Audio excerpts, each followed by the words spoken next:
मेरा नाम रोहन है। जो मैं आपको बताने जा रहा हूं वो कोई आम बात नहीं है। ये मेरे साथ वास्तव में हुआ है और शायद मैं इसे कभी भूल नहीं पाऊंगा। उस रात 2 बजे थे। मेरे दोस्तों ने मुझे एक डेयर दिया। स्कूल के अंदर अकेले जा, साइंस लैब तक पहुंच और एक फोटो खींच कर वापस आ। मुझे खुद को साबित करना था। मैं डरपोक नहीं हूं, ये दिखाना था। मैं स्कूल की पिछली दीवार से कूदकर अंदर गया। मुख्य गेट बंद था, हमेशा की तरह। मेरे पास एक टॉर्च थी और फोन पूरा चार्ज था। स्कूल अंदर से शांत था, बहुत ज्यादा शांत। हर कदम की आवाज गूंज रही थी। मैं धीरे धीरे हॉलवे पार कर रहा था। सारे क्लासरूम बंद थे, लेकिन जब साइंस लैब के पास पहुंचा तो दरवाजा हल्का सा खुला था। कोई ठीक से बंद करना भूल गया था शायद। मैंने ज्यादा नहीं सोचा। जैसे ही अंदर कदम रखा, एक ठंडी हवा का झोंका आया। टॉर्च की रोशनी झपकने लगी। ब्लैक बोर्ड पर कुछ लिखा था, वापस जा। मुझे लगा किसी ने मजाक किया होगा।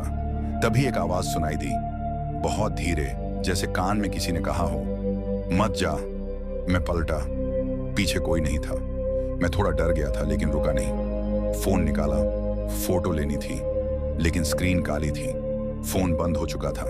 अब डर सच में लगने लगा। फिर एक आवाज आई, कुछ गिरा। कोने में रखे एक हड्डियों वाले मॉडल का हाथ गिरा था। मैंने उठाकर रखा, लेकिन अब उसका मुंह मेरी तरफ था। मैंने उसे छुआ भी नहीं था। अब मैं बाहर निकलना चाहता था। जैसे ही दरवाजा पार किया, वो अपने आप बंद हो गया, तेज आवाज के साथ। मैंने खोलने की कोशिश की, हैंडल हिल ही नहीं रहा था। तभी मेरी नजर शीशे पर पड़ी।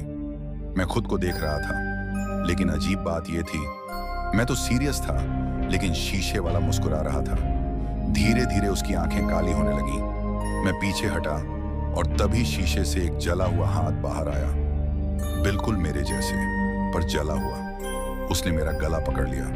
मैं जोर से चिल्लाया, लेकिन अगली ही पल मैं फिर से लैब के अंदर खड़ा था। सब सामान्य दिख रहा था। शीशा ठीक था, कोई अजीब चीज नहीं। दरवाजा खुला था।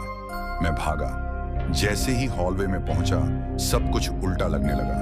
ब्लैक बोर्ड पर उल्टा लिखा था, तू पहले ही मर चुका है। मैं भागने की कोशिश कर रहा था, लेकिन हर बार वही लैब फिर सामने आ जाती थी, जैसे मैं किसी भूल भुलैया में हूं। मैं चिल्लाया, कोई है, मदद करो। और मुझे आवाज आई, मेरी ही, कह रही थी, तू कभी बाहर नहीं जा पाएगा। मैं समझ नहीं पा रहा था क्या हो रहा है। मैं गिर पड़ा। टॉर्च टूट गई। अब अंधेरा था, पूरा स्कूल एकदम काला। तभी कुछ आकृतियां दिखीं, छात्रों जैसी, लेकिन उनके चेहरे नहीं थे, सिर्फ आंखें। वो सब एक साथ बोल रहे थे, हमसे जुड़ जा, हमसे जुड़ जा, हमसे जुड़ जा। और मैं बेहोश हो गया। जब होश आया, मैं अपने बिस्तर पर था, घर पर। लगा जैसे सब सपना था। लेकिन जब फोन देखा, एक फोटो थी, साइंस लैब की, शीशे के सामने। और उसमें मैं नहीं, कोई और था, जो मेरी तरह दिखता था, मुस्कुराता हुआ। उस दिन के बाद मैं कभी स्कूल नहीं गया, लेकिन कभी कभी जब मैं शीशे में देखता हूं, वो चेहरा फिर दिख जाता है, मुझसे बात करता है, कहता है, तू असली नहीं है, असली तू अभी भी लैब में फंसा है, ये दुनिया नकली है। और तब मुझे लगने लगता है, शायद मैं वापस आया ही नहीं, शायद अभी भी वही हूं। और अगर मैं यहां हूं, तो मेरी जगह जिंदगी कौन जी रहा है।